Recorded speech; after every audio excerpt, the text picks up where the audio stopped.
शारदा अपने पति राम की मौत के बाद अपनी बेटी को लेकर काम ढूंढने निकली, पर उसे कहीं कोई काम नहीं मिला। रहने के लिए कहीं छांव भी नहीं मिली। इस पर वे दोनों बहुत दुखी थे। उसकी बेटी बेबी ने रो कर कहा, माँ माँ, मुझे बहुत भूख लगी है माँ। मुझे हर दिन भूखे पेट यहाँ वहाँ घुमा रही हो। मेरे पैरों में बहुत दर्द हो रहा है माँ, और भूख से पेट जल रहा है माँ। ऐसा कहकर रोए जा रही थी। शारदा इस पर कुछ न कह सकी और चुपचाप बुत बनकर खड़ी रही। इतने में वहां से एक कार निकली। उस कार से एक गुड़िया निकलकर बाहर गिरी। उस गुड़िया को देख बेबी ने कहा, अरे वाह गुड़िया। ऐसा कहकर वो तुरंत गुड़िया के पास चली गई और गुड़िया के साथ खेलते खेलते भूख भूल गई। ये देख माँ ने कहा, भगवान, भूख को भुलाने के लिए आप कुछ भी कर सकते हो। हम सब आपके हाथ की कठपुतलियां हैं। ऐसा कहकर दुखी हुए जा रही थी। इतने में कहीं से एक आदमी चलता हुआ वहां आया। बहना, मेरे पास थोड़ा अन्न है, क्या आप खाओगी? ऐसे पूछा। हाँ खाएंगे। उस आदमी ने खाने का पार्सल दिया और वहां से चल दिया। शारदा बहुत खुश हुई और अपनी बेटी को बुलाते हुए, बेटा यहाँ आना तो। ऐसे बुलाकर उसने उसे खाना खिलाया।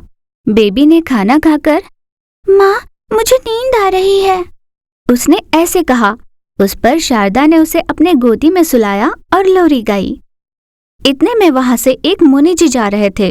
उन्होंने शारदा से कहा, बेटा, क्या तुम मुझे ये गुड़िया दे सकती हो? मैं एक खास हस्ती से मिलने जा रहा हूँ। यहाँ और कहीं ऐसी सुंदर वस्तु नहीं मिलेगी।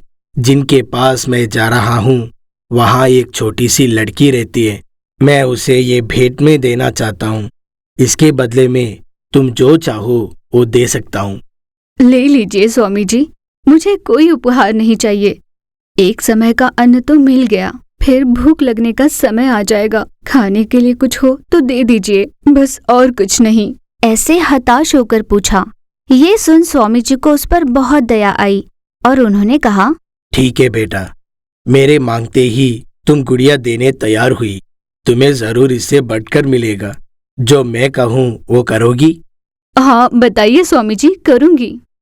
तब स्वामी जी ने कहा, ठीक है, इस गांव के ईशान्य दिशा में एक झील है। उसे पार करने पर एक अरण्य आएगा।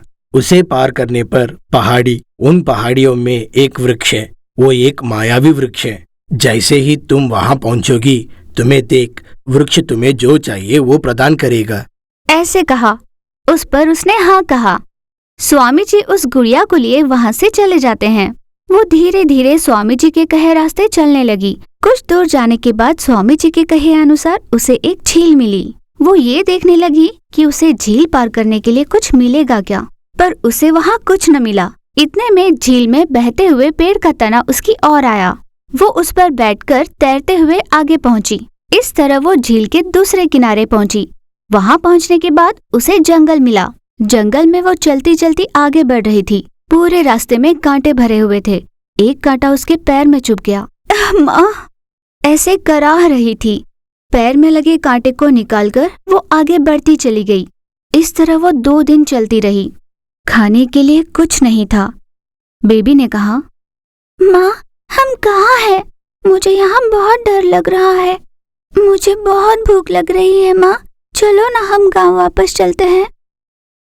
ठीक है बेटा, चलते हैं, पर पहले कुछ खाने को मिलेगा क्या देखेंगे, उसके बाद गांव लौटते हैं। ऐसे कहा। फिर वे दोनों वहां पर खाने की कोई चीज ढूंढने लगे, पर उन दोनों को कुछ न मिला। फिर वो और आगे चल दिए। यूं चलते चलते वे दोनों पहाड़ियों के पास पहुंचे। वहां स्वामी जी के कहे अनुसार एक मायावी पेड़ दिखाई दिया। उस पेड़ पर बहुत सारे खिलौने थे। उन खिलौनों को देखकर बेबी, अरे वाह बढ़िया खिलौने, माँ मुझे ये खिलौने चाहिए, चाहिए माँ मुझे खिलौने चाहिए, कहकर जिद करने लगी। इतने में उस मायावी पेड़ ने कहा, बेटा ये सारे खिलौने तुम्हारे लिए, तुम ले सकती हो। ऐसा कहकर उसने बेबी के सामने सारे खिलौने प्रत्यक्ष किए। बेबी इससे बहुत खुश हुई और उनके साथ खेलने लगी। उसके बाद मायावी पेड़ ने शारदा से कहा, क्या हुआ शारदा, ऐसे चौंक क्यों गई? ये खिलौने कैसे आए ये सोच रही हो? तुमने स्वामी जी के कहने पर उनको खिलौना दिया, इसीलिए उपहार के तौर में तुम्हें ये सारे खिलौने मिले।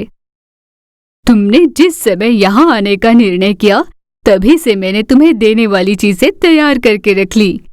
ऐसे कहा। उस पर शारदा ने कहा, मैंने सोचा था कि मुझे शायद पैसों की सहायता मिलेगी, लेकिन ये खिलौने मिलेंगे ये नहीं सोचा था। इन खिलौनों का मैं क्या करूंगी? क्या इससे पेट भरेगा या मैं जी सकूंगी? कहकर रोने लगी। उस पर मायावी पेड़ ने कहा,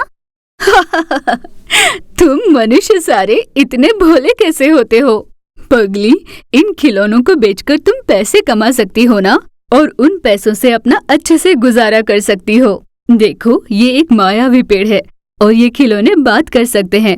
जरा वहाँ तो देखो। ऐसा कहती है। बेबी से खिलौना बात कर रहा होता है। बेटा, तुम्हारा क्या नाम है? मेरा नाम है रॉबी। उस पर बेबी आश्चर्यचकित हो गई। अरे वाह, कार तो मुझसे बात कर रहा है। ऐसा कहते हुए वो बहुत खुश हो रही थी। शारदा ये सब देख बहुत चौंक गई। तब मायावी पेड़ ने कहा, अब तो तुम्हें समझ आया ना? अब इन खिलौनों से तुम अपना धंधा शुरू करो, तुम्हारा सब भला होगा। ऐसे कहा। उस पर उसने हाँ कहा और मायावी पेड़ को धन्यवाद प्रकट कर खिलौने लिए वापस गांव लौटी। वहां लौटकर उसने खिलौने बेचना शुरू किया। उन खिलौनों को देखकर सारे बच्चे बहुत चौंक जाया करते। वो खिलौने बात कर सकते हैं ये जानकर, पापा मुझे वो खिलौना चाहिए, पापा मुझे वो खिलौना चाहिए, ऐसे जिद किया करते और बड़े लोग भी उन्हें मना न कर पाते। इस तरह उसका धंधा बहुत अच्छे से चलने लगा। कुछ ही दिनों में उसका ठेला दुकान में बदलकर उसका बहुत अच्छा नाम हुआ। शारदा की सारी बाधाएं खत्म हो चुकी थी। अपनी बेटी को पढ़ाते हुए वो बहुत खुशी से रहने लगी थी। अक्षरापुरम गांव में ममता नाम की औरत रहती थी। वो अपनी बेटी शांति का प्यार से ख्याल रखती थी। दोनों माँ बेटी खुशी खुशी जीवन व्यतीत कर रही थी। ममता सब्जी फल बेचने का व्यापार किया करती थी। एक दिन वो अपना काम खत्म करके घर लौट रही थी। रास्ते में तेज बारिश शुरू हो जाती है। कहाँ जाए इस उलझन में वो एक पेड़ का आसरा ले लेती है। बारिश के साथ साथ हवाएं भी तेज थी। ममता पूरी तरह से भीग चुकी थी। तो वहां घर पर शांति उसकी राह देख रही थी। बारिश थमने का नाम नहीं ले रही थी। शांति रोते हुए अपनी माँ के लिए परेशान हो रही थी। तो वहां ममता को भी अपनी बेटी की फिक्र लगी थी। हे भगवान, बारिश बहुत तेज है, बिजली भी कड़कड़ा रही है। मेरी बेटी कहीं डर न जाए। भगवान, उसे हिम्मत देना, उसकी रक्षा करना। ममता यूं भगवान से प्रार्थना करती है। उतने में एक बड़ी टहनी उसके सिर पर गिर जाती है। वो उस वजह से नीचे गिर जाती है। उसके सिर से खून बहने लगता है। वो तब भी बेटी के बारे में ही सोच रही थी। हे प्रभु, मेरी बेटी की रक्षा करो। यूं कहते हुए ममता की सांसें रुक जाती है। घर पर शांति माँ के लिए रो रही थी। माँ, माँ कहाँ हो तुम? माँ, जल्दी आओ ना। यूं व्यथित हो रही थी। माँ, मुझे डर लग रहा है। रात हो गई थी। वो दिन बीत जाता है। अगले दिन सुबह शांति अपनी माँ को ढूंढने निकलती है। तब उसे एक पेड़ के नीचे गिरी हुई माँ दिखाई देती है। वो देख, माँ, तुम्हें क्या हो गया है? माँ, उठो ना माँ। माँ, माँ, यूं जोर जोर से रोती है शांति। उसका रोना देख ममता की आत्मा वहां भूत बनकर प्रकट होती है। बेटा, क्यों रो रही हो? रो मत, अच्छे बच्चे रोया नहीं करते। यूं कहती है शांति से। पर उसे देख शांति डर जाती है। कौन हो तुम? यूं कहकर डर कर वहां से भागने लगती है। तब वो भूत, बेटा शांति, मैं तुम्हारी माँ हूँ, डरो मत बेटा, यूं कहते हुए शांति के पीछे जाने लगती है। उसकी बातें सुनकर शांति रुक जाती है। माँ, सचमुच तुम मेरी माँ हो? यूं अचरज से पूछती है। तब वो भूत, हाँ बेटा, यूं जवाब देती है। शांति उसे लिपट जाती है। माँ, पर ये क्या, तुम्हारे रूप को क्या हुआ? तुम ऐसे क्यों बन गई माँ? वो रोते हुए पूछती है। ममता की आत्मा व्यथित होकर, लाडो रो मत, मैं प्रभु की कृपा नहीं पा सकी, यूं कहती है। फिर उसके साथ घर चली जाती है। शांति उस भूत से अपनी माँ की तरह ही पेश आ रही थी, सारी बातें बता रही थी उसे। वो आत्मा भी शांति के लिए खाना बनाती थी, उसे खिलाती थी। उसके साथ शांति खुश थी। दोनों एक दूसरे के साथ समय बिताती थी, बातें करती थी, खेलती भी थी। तभी एक मांत्रिक ममता के भूत को देख लेता है। मन ही मन, न जाने कौन सी इच्छाएं अधूरी रह गई इसकी, जो भूत बन गई है।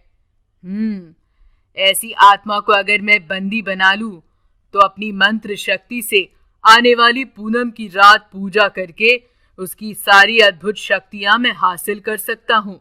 ऐसा मौका फिर नहीं आएगा। यूं सोच वो मांत्रिक ममता की आत्मा को मंत्र शक्ति से बंदी बना लेता है, उसे गायब कर देता है। शांति ये देख, माँ कहाँ चली गई तुम? माँ, यूं चिल्लाने लगती है। तभी उस मांत्रिक के हाथ में माँ की आत्मा को बंदी बना देखती है। शांति उसके पास जाकर, मेहरबानी करके मेरी माँ को छोड़ दीजिए, उसके सिवा मेरा कोई नहीं है, मेरी माँ को छोड़ दीजिए, दया कीजिए। शांति यूं मिन्नतें करती है, गिड़गिड़ाती है, पर वो मांत्रिक दुष्ट भाव से शांति को दूर धकेल देता है और वहां से चला जाता है। फिर वो उस बंदी बनाई आत्मा को लेकर अपनी गुफा में चला जाता है। वहां अजीब अजीब तंत्र मंत्र की पूजा करता रहता है। ममता की आत्मा को काफी क्लेश होता है, तो वहां शांति घर पर अपनी माँ के लिए चिंतित थी। माँ, आओ न माँ, वापस आओ माँ। माँ के लिए वो व्यथित थी, भूख की मारी बेहाल थी। मुझे बहुत भूख लगी है माँ, यूं रो रही थी। उसकी ये बातें माँ की आत्मा सुन पा रही थी। वो भी रोने लगती है। हे भगवान, मेरी बेटी भूख के मारे रोई जा रही है, मुझे यूं बंदी बनाकर रखना कहाँ का इंसाफ है? मुझे यहाँ से मुक्ति दिलाओ प्रभु, यूं प्रार्थना करती है। वो मांत्रिक उसकी बातों से चिढ़ जाता है। चुप रहो, चिल्लाओ मत, मुझे परेशान मत करो। बड़ी मेहरबानी होगी आपकी, मुझे छोड़ दो, मेरी बच्ची भूख से बेहाल है। मैं अपनी बेटी को खाना खिलाकर वापस तुम्हारे पास आऊंगी। मेरी बात पर यकीन करो, मुझे थोड़ी देर के लिए छोड़ दो, यूं कहती है। वो मांत्रिक जोर से हंसता है। ये क्या गाय और शेर की कहानी समझी है? तुम एक भूत हो और मैं मांत्रिक, इन बातों पर विश्वास नहीं करता। तुम वापस नहीं आओगी, जानता हूं मैं। तब वो भूत, नहीं, ऐसा मत कहिए, मुझ पर भरोसा कीजिए, मैं आधे घंटे में अपनी बच्ची को खाना खिलाकर वापस आती हूँ। वो मिन्नतें करती है, रोती है। फिर वो मांत्रिक भी, ठीक है, अगर तुम वापस नहीं आई तो तुम्हारी बेटी के साथ मैं क्या करूंगा देख लेना, यूं कहता है। नहीं, मैं ऐसे नहीं करूंगी, मैं जरूर लौट आऊंगी, माँ की आत्मा कहती है। वो मांत्रिक फिर उसे मुक्ति दिलाता है। वो भी खुशी से अपनी बेटी के पास जाती है। शांति खुश होकर, माँ तुम वापस आ गई, मुझे बहुत खुशी हुई माँ, यूं कहती है। बेटा तुम्हें भूख लगी है ना, पहले खाना खा लो। यूं कहकर वो आत्मा बेटी के लिए खाना बना देती है, उसे खिलाती है।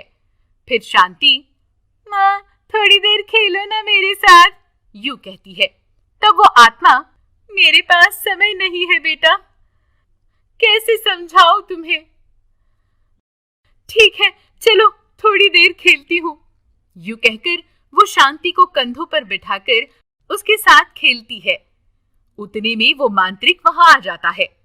शांति उसे देख डर जाती है। मैं आने ही वाली थी, इसने जिद की खेलने की, इसीलिए थोड़ी देर हो गई। मेरी बेटी को कुछ मत करना, मैं आ रही हूँ तुम्हारे साथ, चलो, माँ की आत्मा कहती है। मांत्रिक, ठीक है चलो, यूं कहता है।